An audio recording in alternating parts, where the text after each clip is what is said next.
times you see this little baby. Wakati mwingine unatazama huyu binti mdogo. He goes outside, he make a mistake, and then you take the stick, you beat. You don't know what you are doing.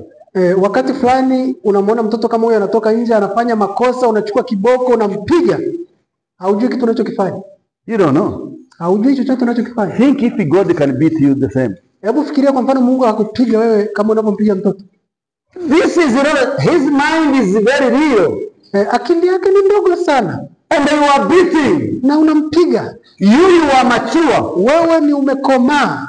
You know what you are doing. Unajua nini unachokifanya. But God forgive you. Lakini Mungu anakusamehe wewe. Are you foolish? Je, kwa nini unakuwa mjinga? Are you foolish?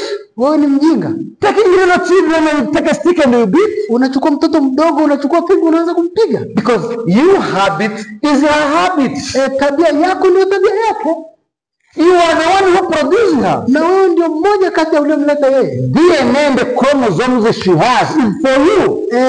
DNA zote, mifumo yake yote amepatia kwako. Bad habits she has is for you. Tabia mbaya alionayo ameitoa kwako. So you beat. Na unampiga? What kind of mind? Unafikiri nini kwenye akili yako?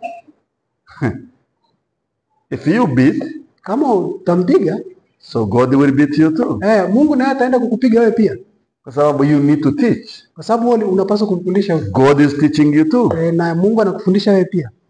But some people, they are out of the mind. Lakini watu wengi wako nje ya akili zao. So brother, I don't want to tell you many deep things. Wapendwa, mimi sitaki sana kuambia mambo mengi kwa kina. But lakini we need to wake up. Tunapaswa kuamka. First of all, we cannot change who we are.